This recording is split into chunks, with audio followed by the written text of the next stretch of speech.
नमस्कार साथियों। आज हम अपने चैनल एस्ट्रो सूर्य किरण के माध्यम से ये बताना चाहेंगे कि क्यों जरूरी है एस्ट्रोलॉजी। बहुत से लोगों का यह मत है कि हमारे भाग्य में जो लिखा होगा वो होके रहेगा, इसमें कोई क्या कर सकता है। तो मैं आपको बता दूं, ये आपका अधूरा ज्ञान है। अगर शास्त्र नहीं, आपके प्रैक्टिकल जीवन में भी, साइंटिस्ट जीवन में भी आपको बता दूं कि ये आपका अधूरा ज्ञान है। कैसे? कहा जाता है, हमारे शास्त्रों में कहा गया है, वही है वही जो राम रच राखा को कर तर्क बढ़ा वही साखा। अर्थात वही होगा जो भगवान ने लिख दिया है, कोई कुछ नहीं कर सकता। आपने ये ज्ञान तो सीख लिया पर दूसरा पहलू नहीं पढ़ा। उसी रामचरितमानस में दूसरी चौपाई लिखी है, कर्म प्रधान विश्व रचि राखा जो जस करे स्वतः फल चाखा। अर्थात कर्म प्रधान है, ये विश्व में स्पष्ट है, जो जैसा करता वैसा फल पाता है। तो अब कर्म को मानेंगे कि आपको भाग्य को मानेंगे? आप कन्फ्यूज हो गए। अब आपको मैं शास्त्रों के आधार पर चलाऊं तो सही गगन विहारी कलमस ध्वंसकारी दशत गतिधारी ज्योतिषाम मध्यचारी विधिरत विधियोगाद ग्रसते राहु डासौ लिखतिमपि ललाटे प्रोजितुम कारणमर्था।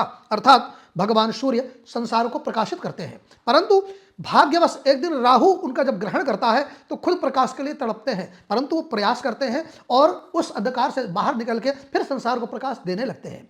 इसी तरह से चंद्रमा संसार को शीतलता देते हैं, परंतु जब राहु उनको निगलता है तो खुद शीतलता के लिए तड़पते हैं, परंतु जब प्रयास करते हैं, उससे विजय प्राप्त करते हैं, तो फिर उसी तरह वो शीतल होकर के संसार को शीतलता प्रदान करते हैं। तो आपको मैं बताऊं कि जो व्यक्ति ये सोच के बैठा है कि मेरे भाग्य में जो लिखा होगा वही हो रहेगा, हम इसका क्यों उपाय करें और क्यों एस्ट्रोलॉजर के पास जाएं, क्यों ज्योतिष को जन्मपत्री दिखाएं, तो आपको ये बता दे, यही आपकी सबसे बड़ी मिथक भूल है।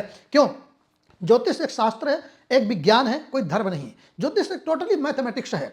आपको बता दें कि कर्म और भाग्य, अगर आप भाग्य को ही मानते हैं तो आपके परिवार में अगर कोई बीमार हो गया तो भाग्य में लिखा होगा ठीक हो जाएगा, क्यों जाते हो डॉक्टर के पास?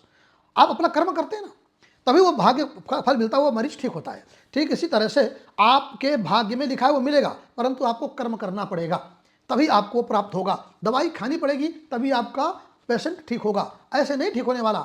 ठीक इसी तरह से कर्म क्या है? अर्थ है। भाग्य क्या है? पावर है। पावर किसके पास है? परमात्मा के पास। कर्म किस अर्थ किसके पास है? हमारे पास। हम अर्थ अर्थात पृथ्वी में हैं और पावर परमात्मा के पास है। अर्थ और फेस, जिस तरह से ये बॉडी है, ये अर्थ है। अगर बॉडी में पावर ना हो तो ये मृत बॉडी हो जाएगी, बॉडी कुछ नहीं कर सकती फिर।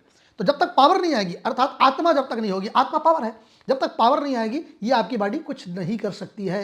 अर्थात बिना अर्थ के पावर, अब बिना पावर के अर्थ, दोनों बेकार है। जब दोनों जुड़ेंगे तब ये शरीर चलेगा, खाएगा, पिएगा, बोलेगा, रिश्ते निभाएगा।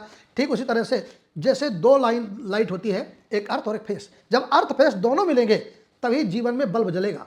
केवल अर्थ प्रकाश नहीं दे सकता, केवल फेस प्रकाश नहीं दे सकता। ठीक इसी प्रकार से आपके जीवन में जब तक आपका कर्म और भाग्य दोनों नहीं मिलेंगे तब तक आपको कोई सफलता नहीं मिलने वाली।